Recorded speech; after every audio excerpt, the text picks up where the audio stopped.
So when I sat down earlier, you said I'm dressed like a restorer today. I hadn't perhaps clocked that I was going to be on camera for some of this podcast. That I'm dressed for comfort and I'm dressed for warmth today. So I'm personifying the restorer. Yeah, absolutely. I think more than, for instance, the color, it's Yeah. really about how your dress looks and feels inviting, welcoming. I can expect it also to the Do you want hat. to stroke me, Gemma? Is that what you're saying?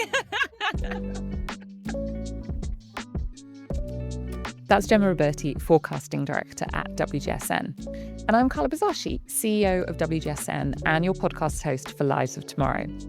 So today we're talking Future Consumer 2028. Now, if you know WGSN, you'll know that our Future Consumer Forecast is one of our most important reports every single year. And in this series of podcasts, we're going to be deep diving into the 4 really important cohorts within the Future Consumer Report. And today we're starting with the restorer. So Gemma, for people who perhaps haven't heard you on this podcast before, can you introduce yourself? Thank you. Thank you for having me. So yes, I am the forecasting director. I oversee all the content that pertains to interiors, products, and spaces, but also I'm very much involved with all the macro conversation, the macro forecasting that spans across the many different industries that we work with. And I loved when I got the call for the restorer because amongst the 4 personas is probably the one where I resonate the most with many aspects of that. So yeah, great. Fantastic. All right. So let's start with the basics. Who are the restorers? The restorer is, the name says it all. It's about finding nourishment, restoration, finding ways to resource and re-energize. And this can mean many different things for many different people. It's finding what works for them. I think when Ella gave an overview of the persona in your previous episode, she mentioned quietude as a key sentiment, emotion that resonates with them. And finding that personal interpretation of quietude is paramount. But quietude also doesn't mean minimalism. It rather talks about stripping back, favoring simplicity in the approach, in what we seek in terms of engagement with products, with spaces, with services. It's also, when we speak about nourishment and a restorative approach, we talk about the importance of feeling well, which I find explains it better than talking about just well-being, because wellness, well-being, they're one aspect of this, but feeling well and being well encompasses many different ways. For someone, it's work-life balance. For others, it's finding respite in silence, or disconnecting from tech. But also it's about the pleasure that may be found into certain food, drink, or beauty textures and elements. So there's many different ways to talk about it. And design can help us feel well. So that's where the apparel, the garments, the products that we interact with, everything that we're surrounded by, exactly, plays a role into this. And feeling is also a very important aspect. They are definitely engaged. They're seeking a sensorial reset. They're seeking a physical engagement with things. Yeah. They care about how things feel in their hands, how they interact with them in the real world. But it doesn't mean that they're anti-tech. None of our personas is anti-tech. It's rather they're intentional about how they engage with tech and finding a more human relationship with it, finding a more human aspect, the human element, if you want, in tech, and choosing how to interact with it, how to make it part of it. Going back to when we talked about simplicity, how maybe tech can help them find that quietude and simplify their life in a way. What's the definition of quietude for people who maybe haven't heard that phrase before? Quietude is about seeking calm. It's about seeking disconnection. It's about seeking respite from everything that is surrounding. And again, as we mentioned, it's an emotion that more and more consumers, people, us, seek in their daily lives as we are bombarded by tech, TikTok, social media, everything that is happening in the world. So it's really making that a priority, an intentional priority. Okay. So where have the restorers come from? When we create these macro consumer forecasts, we look at the kind of the macro environment that people are living in and how that's going to affect us in the future. So what has born the restorer? When we workshop the personas, nothing is born out of thin air. We carry out a lot of research around consumer sentiment, how they speak about things on social media, how they engage on the different platforms. We have proprietary data that allows us to understand this and also to see a curve and track where this is going. It's not just about the here and now, it's how this is going to stay relevant, how this is likely to continue staying relevant and evolve in the context of everything else that is happening. Also, we've been doing personas for a long time at WGSN. It's really one of our USPs, you could say. But honing into what the restorers, the keepers is really more looking into what are the key values that anchor that consumer. Because we know this is how our customers work ultimately. They need to serve their customer, their end consumer, by prioritizing what are the most relevant values, behaviors, purchasing behaviors that resonate with them. They know their customer best. But if we are able to hone in into distill those values, behaviors, cohorts, regional relevance in a way that supports them, then we make it easier. We make it, we help them serve them better ultimately. So let's talk then about the values of this particular cohort, the restorers. What do they hold to be fundamentally important? As we said, being well and feeling well is one of those. For instance, speaking of consumer sentiment, when we were researching this, a lot of conversation came out around space, feel, atmosphere. So really underlining how there is a growing prioritization of how a space, but it also, a garment, a service, a product makes you feel rather than how it looks. So this shift into the expectations from it is where we see the relevance in going throughout. So when I sat down earlier, you said I'm dressed like a restorer today. I hadn't perhaps clocked that I was going to be on camera for some of this podcast. That I'm dressed for comfort and I'm dressed for warmth today. So that's I'm personifying the restorer.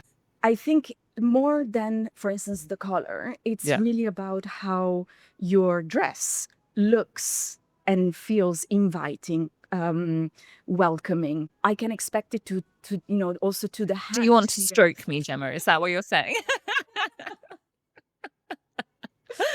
It conveys that, visually, and the tactile experience is very important to that as well. I think the sensorial aspect is something that we're seeing coming to the fore a lot. We're talking a lot about sense-scaping as well. So really seeing brands investing to a lot more researching all the different how to engage all the other senses is something really important, which is, scent is one of those definitely that is coming to the fore a lot. It's really becoming a defining branding element when you go into a space.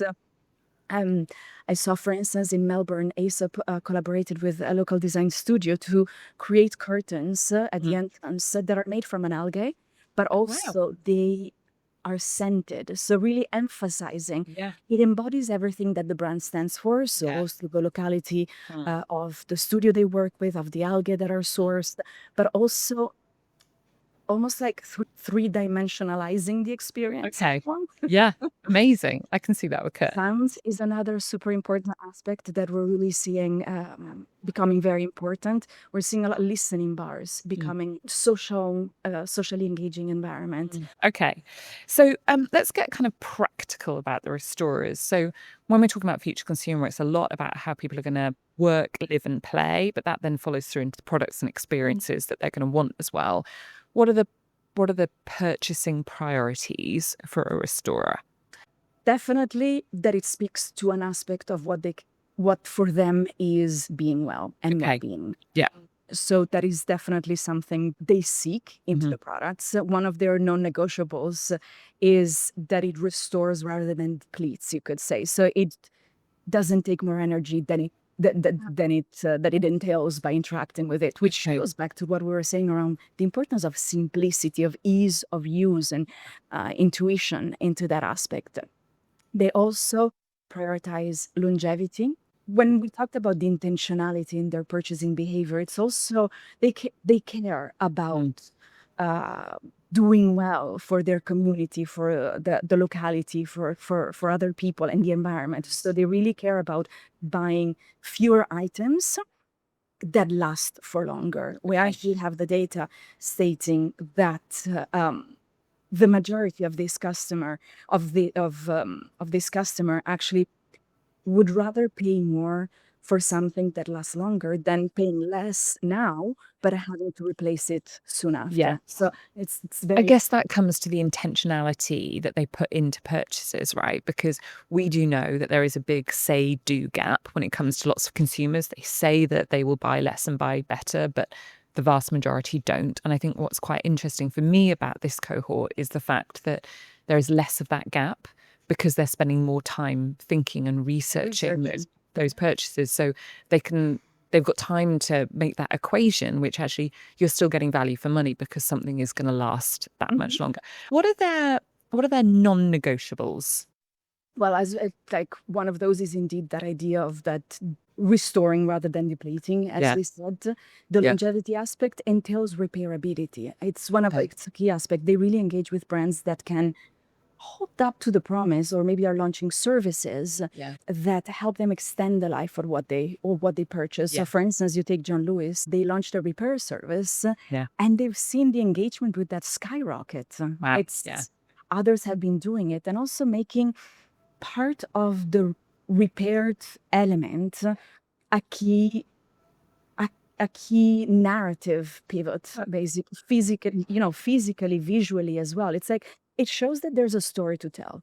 Another non-negotiable for them is definitely narrative, storytelling. They care about where this has come from, who made it.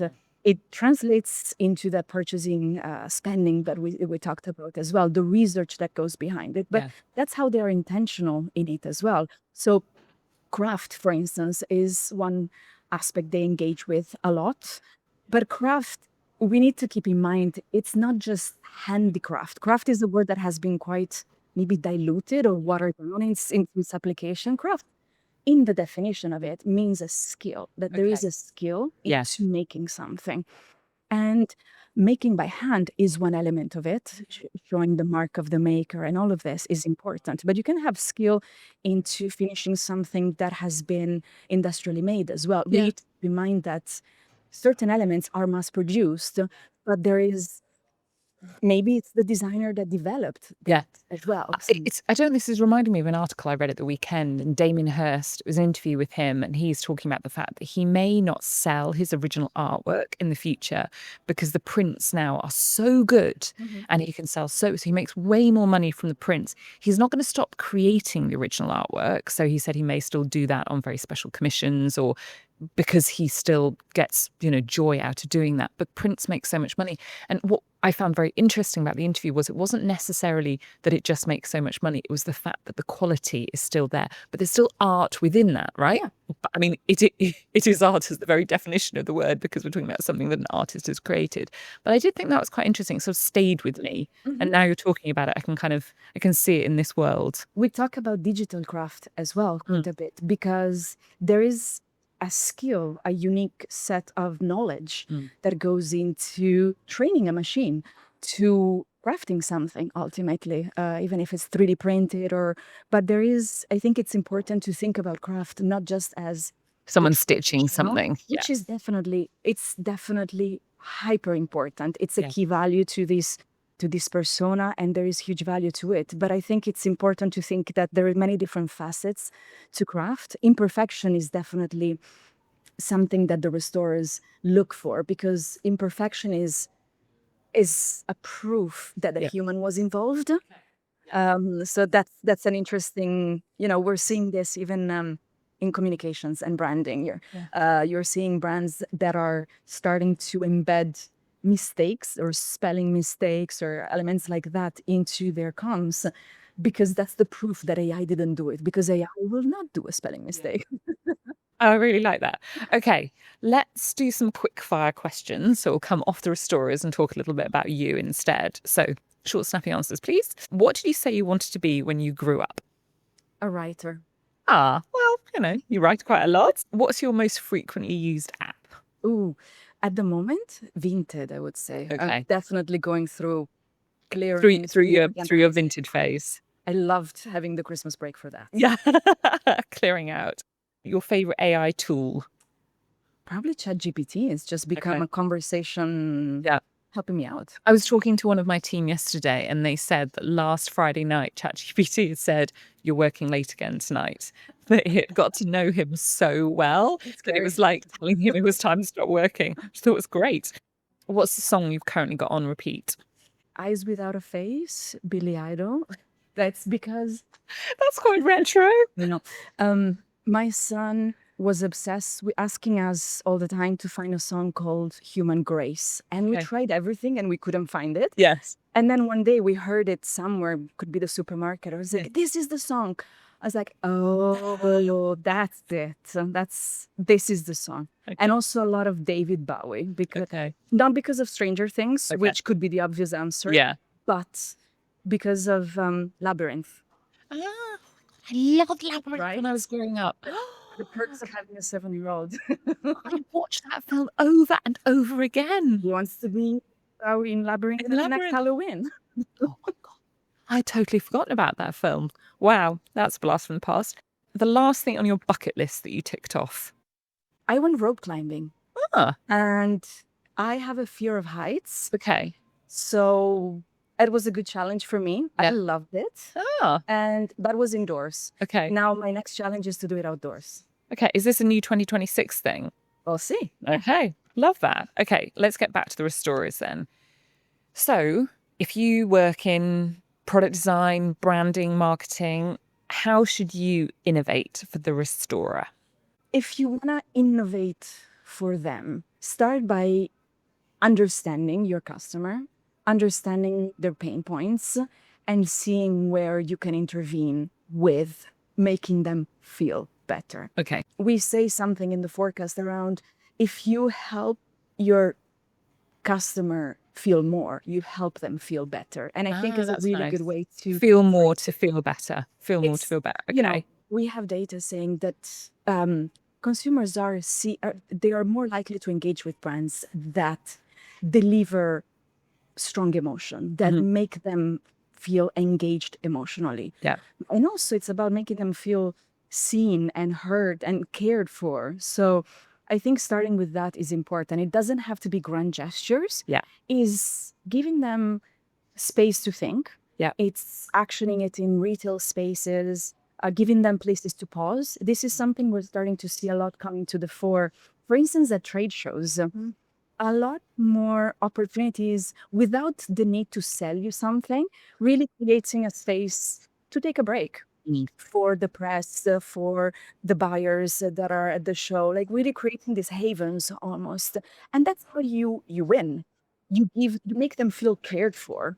It's in the context of all this slower living that we're seeing a lot, becoming more important, becoming a more urgent priority for people. They are overwhelmed. They are bombarded. This TikTokification of trends, and you need to that selective engagement that we were mentioning is where it's where there's an opportunity to win, to really hone in into one opportunity, into care, into enticing feeling animal.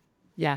I think there's definitely a shift in that. And I mean, we don't really talk so much about the impact of the pandemic quite so much these days, but it does still come up. But you sort of, that impact on bricks and mortar, the huge swathe shift to e-com, then people went back into stores, but budgets were tight with brands. And so people were kind of making do with what was there.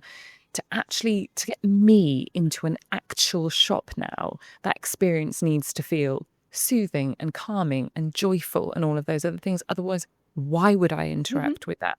But if you can create a little moment of calm with me in the day, then you've probably got my brand loyalty for quite some time. Exactly. You know? If, it's not about luxury does it very well already, to give you that moment that feels very personal. But there's a lot more opportunity to do that on a larger scale, to create that pocket of quietude, almost basically, and then it will stay with you, and you know that you're likely to return, you're likely to engage with them because they know what to do for you. Yeah, completely. So our research on future consumer for 2028, the restorer is the fastest growing cohort, and that it's going to go through that kind of steepest growth. Can you help our listeners understand why this group in particular, we're seeing this steep curve? It's because of what, connecting the dots between everything that we just mentioned, that prioritization of being well, of feeling well, is something that resonates with the vast majority of people, whether you are exactly the restorer or not. This is a value that is becoming a priority. It's in the context of everything that is happening. And also, the restorer holds so many opportunities for engagement because, as we said, being well and feeling well means different things to different people. So you can engage them by tapping into that, emphasizing pleasure with food or product and texture experiences or wellness spaces. Yeah. You can emphasize instead the quietude and the pause with CMF, for instance, conscious comfort in apparel and fashion. So there's a lot of opportunities where this can come to life. It's anchored into everything that is happening now, but we're talking about in 2 years. This is only likely to become an expectation. There's the aspect around that renaissance of real need to reconnect with physicality. It's also something that is growing more embedded into people's expectations. It's not a moment. It's something that physical engagement, that emphasizing the human aspect into things, into experiences, into services, will be a differentiator. Yeah. Will just become more widespread. Because when we talk about the personas 2 years ahead, it's something that is emerging now that when we talk about 2028, we see it reaching more mainstream, being more widely adopted. Yeah. One of the things about this cohort that I find fascinating is it's really age agnostic. And we always get asked that question, how demographic led is this? Is there a particular generation that skews heavier on some of these cohorts? But I think for me, the restorer goes across every age group. You are seeing microcosms or larger groups as we get to 2028 who are going to need this way of living, and therefore they're going to need brands to respond as a consequence. To tell that story, to make them feel cared for, to help them feel more so that they can feel better, basically. So what would be I guess, one piece of advice that you would give right now in terms of preparing for the restorer? Just what's the most important thing? Research. Okay. Don't cookie cut what you think that well-being, feeling well means. Do your research and stand by that research. Bring it to life into all the different aspects. The communication, how you communicate the value, the research, the behind the scenes, that aspect of storytelling is fundamental. And how you bring it to life in the physical world, in your e-commerce platform. It's like consistency across all of this is important. Okay. And are there any particular case studies you've seen that are already prepared, already creating experiences or products for the restorer? There's one that I There are love. quite a lot in the interior space, right? Definite. I mean, for us, when we were looking at, when you were talking about the curve and the comparison between the personas, the restorers are also maybe the most established within the interiors realm, at least. We're seeing this already coming to life. As we said, in events, in trade shows, it's driving the rise of low-level seating, for instance, in furniture design, all that we were talking about around upholstery and textiles and tactility, multisensoriality and experience design is fundamental. It's really interesting to also see in the Singapore airport a quiet room has been recently opened in one of the busiest terminals, offering that sense of respite. It's keeping in mind and serving people that may be overwhelmed by the sensorial stimulation, Yeah. but it ends up serving everyone Okay. with this. Yeah. And it looks like a beautiful space. I found a really fun one in food and drink, for instance. So it's chips or crisps in the UK. It's a Japanese brand, and they do these crisps with Okinawan sweet potatoes, Okay. fried in 100% avocado oil. Okay. And really, it's all about locality, storytelling, the branding. It's such a perfect way to embody it. And also the texture of the crisp, the flavor, all that sensoriality comes Is it to a life. quiet crisp, like when you bite it? You need to go back to Japan and bring us back. Japan. I didn't try any when I was there. I was too busy drinking matcha and, Well, we'll give you the list. Okay. That's what I need to do next time I go to Japan. I saw one, and I'm not going to be able to remember the brand, but it was a chaise longue that vibrated gently. And I thought that was quite a nice one. I could definitely see that at the end of a busy working day, just to lie out and just be sort of soothed by a gentle vibration. Yeah. I mean, we've seen, for instance, there's a German brand that launched a bathtub that also, talking about soundscaping, it connects to the music you're listening to, but also vibrates gently to enhance the listening experience in the wow. bathtub. So again, that multisensoriality coming to life. It's a beautiful example. All right. So your final question, with everything that you know about the restorer, does that make you more excited and positive about the future, or more anxious? No, I'm generally positive, I would say. And I think that's the value into what we do. The more we know, the more we can depict potential scenarios and getting to know the customer, the more we and the people, the industries that we work with can be more optimistic about it, can prepare for it. Yeah. Amazing. Thank you so much, Gemma. Fascinating speaking to you as always. Thank you. And for all our listeners, if you are a WGSN subscriber, there is the full Future Consumer 2028 forecast on the site right now, with deep dives into all 4 personas and the emotions that drove them as well. So make sure you download that now. And I'll be back in 2 weeks' time with another deep dive on one of our other future consumer personas. I'll see you then.